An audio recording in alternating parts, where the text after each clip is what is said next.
প্রথমেই শ্রদ্ধা ভরে স্মরণ করছি শহীদ রাষ্ট্রপতি জিয়াউর রহমান ও আপসহীন দেশনেত্রী বেগম খালেদা জিয়াকে। আজ Holy Family Red Crescent Medical College বার্ষিক সাংস্কৃতিক অনুষ্ঠান ও শিক্ষাক্ষেত্রে কৃতিত্বের সম্মাননা 2026 অনুষ্ঠানে উপস্থিত থাকতে পেরে আমি অত্যন্ত আনন্দিত। আমি অভিনন্দন ও শুভেচ্ছা জানাই সেই সকল শিক্ষার্থীবৃন্দকে যারা আজ কৃতিত্বের সম্মাননায় ভূষিত। অভিনন্দন জানাই সকল শিক্ষার্থীবৃন্দকে যারা শত কঠিন শিক্ষা ক্যালেন্ডারের রুটিনের মধ্যেও সাংস্কৃতিক চর্চার সময় বের করে নিয়েছেন। আপনাদের সুপ্ত প্রতিভাকে এভাবেই ভবিষ্যতেও লালন পালন করতে পারলে তা হবে অত্যন্ত প্রশংসনীয়। কারণ culture is what we are, civilisation is what we have. Culture is the foundation of civilisation. সংস্কৃতি মানব সভ্যতার ভিত্তি। আপনারা দেশের অন্যতম মেধাবী ছাত্রছাত্রী। মেধার প্রমাণ দিয়ে আপনারা চিকিৎসা শাস্ত্রে পড়ার সুযোগ পেয়েছেন। মেধার পাশাপাশি আপনাদের আছে মানবিক মন। সেই জন্য চিকিৎসক হয়ে অসুস্থ মানুষকে সুস্থ করার মধ্যেই আপনাদের আত্মত্যাগ, আত্মতৃপ্তি, জীবনের সার্থকতা, জীবনের সফলতা।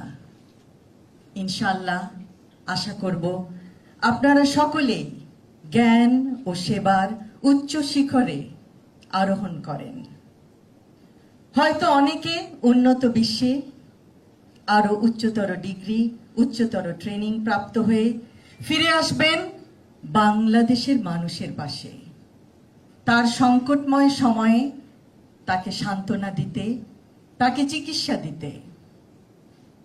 বাংলাদেশে চিকিৎসক ও রোগীর অনুপাত 0.83 বনাম 1000, অর্থাৎ প্রতি একজন ডাক্তারকে দেখতে হয় 1200 থেকে 18 জন অসুস্থ দেশবাসীকে। গ্রামাঞ্চলে এই অনুপাত আরো ভিন্নতর। এই পরিস্থিতি হয়তো পরিবর্তন সম্ভব যদি আমরা শিক্ষা জীবন থেকেই দেশ সেবার সংকল্পে দৃঢ়ভাবে প্রতিজ্ঞাবদ্ধ হই। 70 থেকে 75% ডাক্তার শহরাঞ্চলে, কিন্তু 78% দেশবাসী থাকে গ্রামে, প্রত্যন্ত অঞ্চলে। নার্সদের অনুপাত 0.549 বনাম 1000। বিশ্ব স্বাস্থ্য সংস্থার মানদণ্ড 2.28 ডাক্তার প্রতি 1000 জনের জন্য। বিশ্ব স্বাস্থ্য সংস্থার মানদণ্ড 1.48 নার্স প্রতি 1000 জনের জন্য। সরকারি চিকিৎসকদের অনুপাত প্রতি 6500 জনের জন্য মাত্র একজন চিকিৎসক। সেই জন্যই চিকিৎসা এখনো দারিদ্র্যের অন্যতম কারণ। আপনাদের দিকেই তাকিয়ে আছে বাংলাদেশ। আপনারা নিশ্চয়ই মেধা, শ্রম, অধ্যবসায় ও দেশপ্রেম এ উদ্বুদ্ধ হয়ে গড়ে তুলবেন সকলের কাঙ্ক্ষিত চিকিৎসা ব্যবস্থা ইনশাআল্লাহ। আমাদের দেশে গ্রামাঞ্চলে চিকিৎসকের অভাবে গ্রামবাসীরা সঠিক সময়ে চিকিৎসা থেকে বঞ্চিত হন। কিন্তু দেশবাসীকে সেবার লক্ষ্য নিয়ে এগিয়ে গেলে নিশ্চয়ই এই সমস্যারও সমাধান আছে।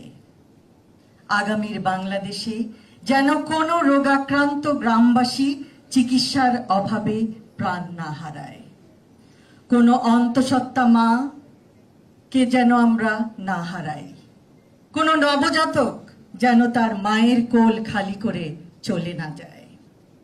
এমন একটি চিকিৎসা ব্যবস্থা গড়ে তোলা যায় যা পৃথিবীর বুকে দৃষ্টান্ত স্থাপন করবে, কারণ এভরিওয়ানস হেলথ ম্যাটার্স। সবার স্বাস্থ্যই গুরুত্বপূর্ণ। সবশেষে আমি Holy Family Red Crescent Medical College ও হসপিটালের সকল সদস্যকে জানাই আমার আন্তরিক ধন্যবাদ।